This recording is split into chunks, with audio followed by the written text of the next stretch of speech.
Hey, 42 here. On the 6th of December 1966, four guys from Liverpool stepped into Abbey Road Studios and began to record an album.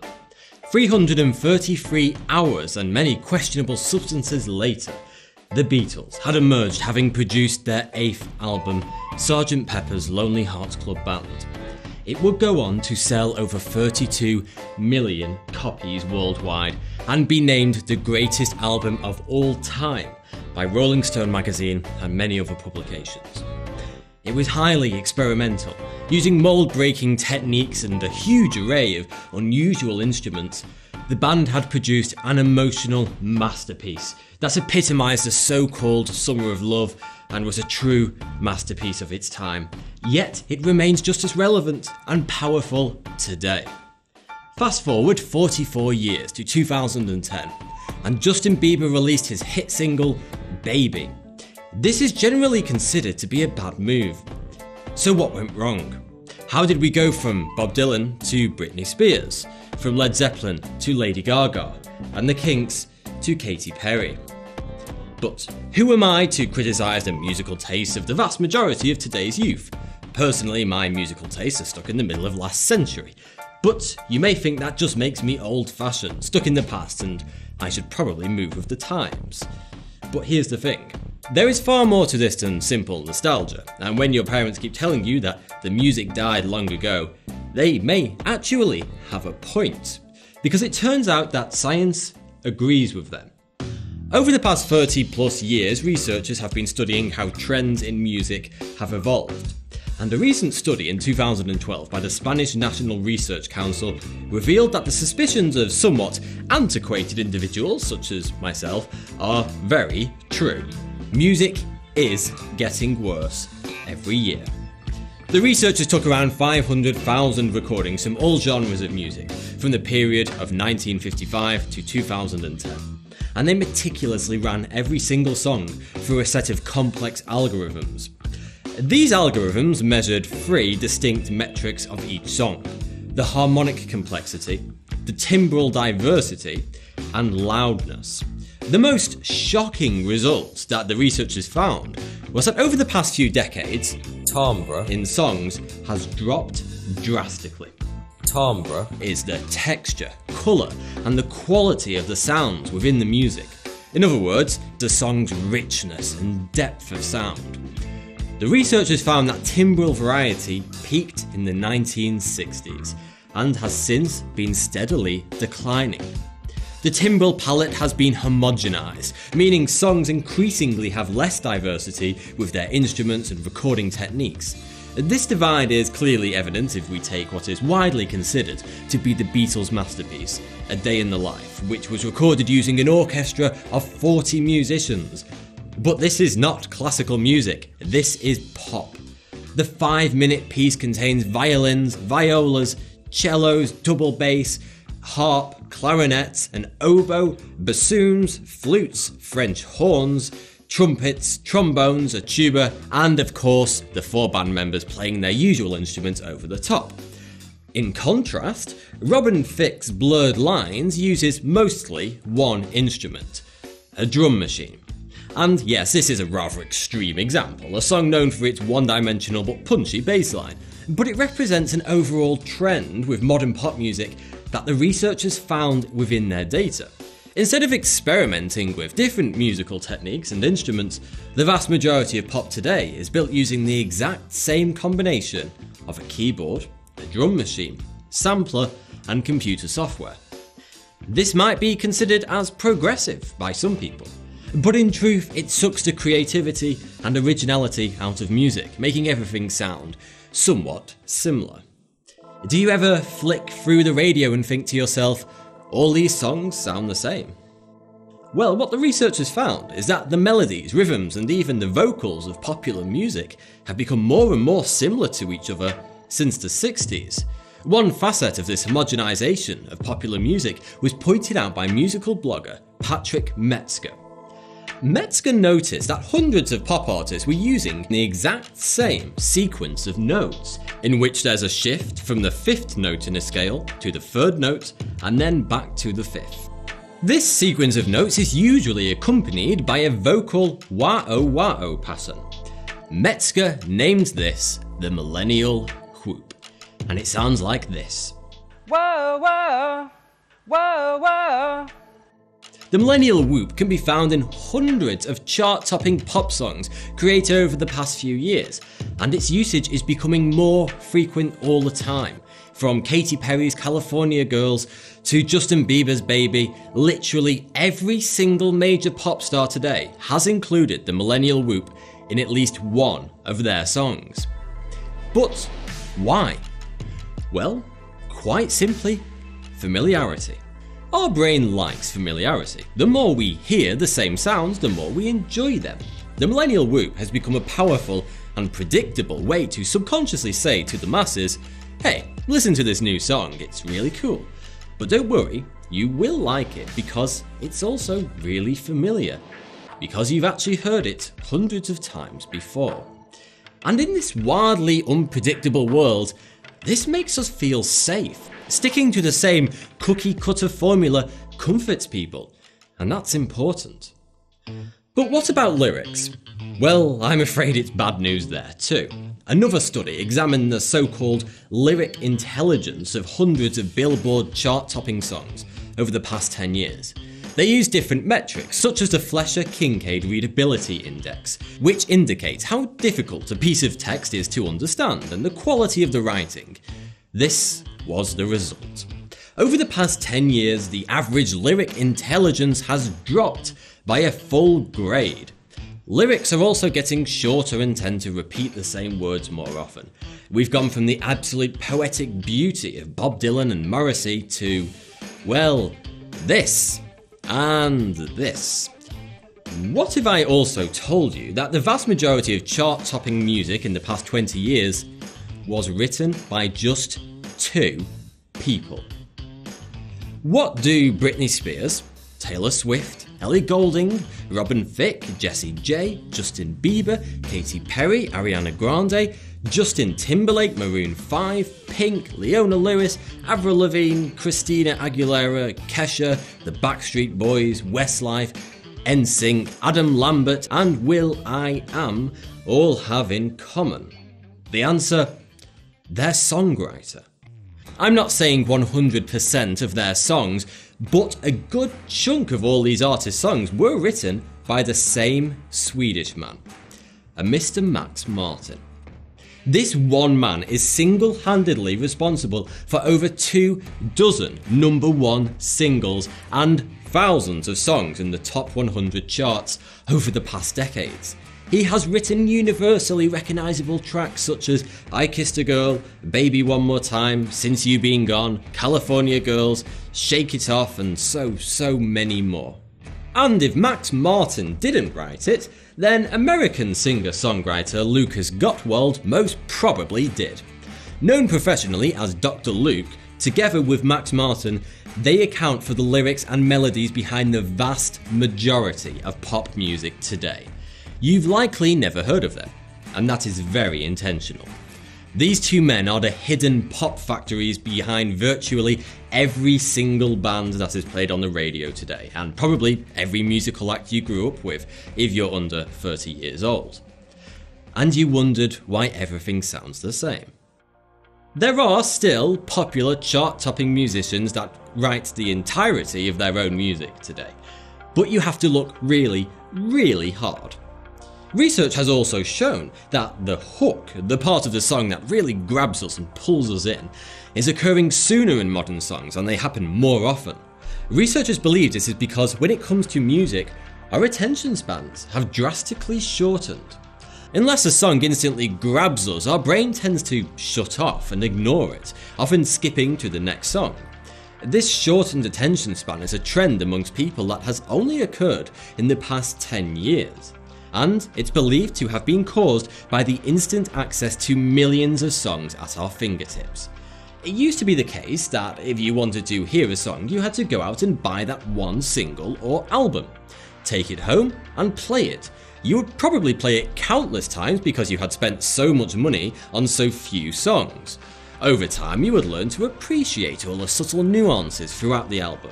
And then the iPod happened, granting access to thousands of songs on one device, which eventually led to streaming. Today, we flick through songs on Spotify without much thought to each song's subtleties and unique talents.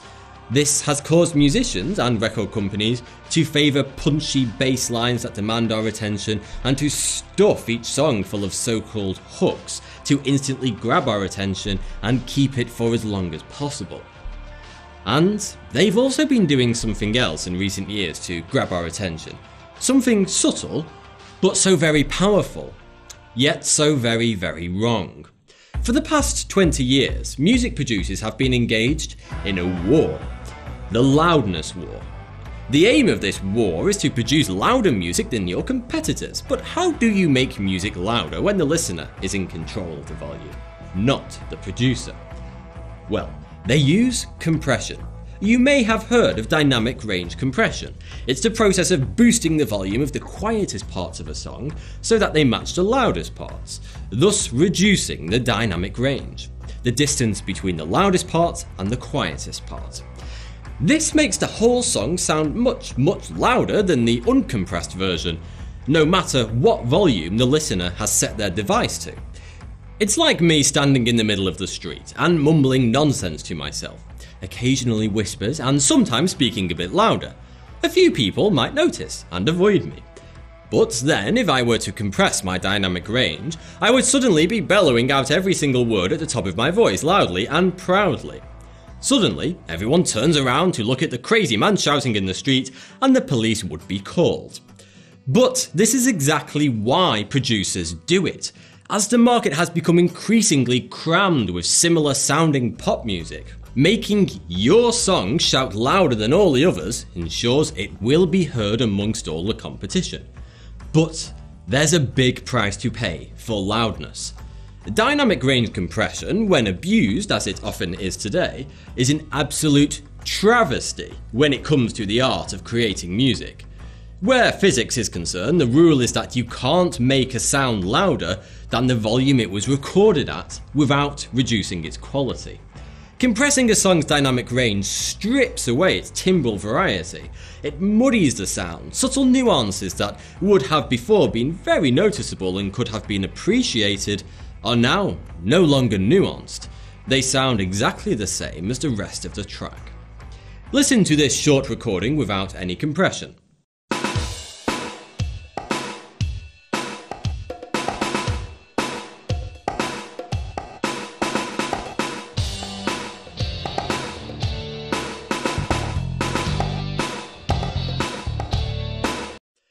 Now hear what happens when the dynamic range is compressed to match that of modern pop music.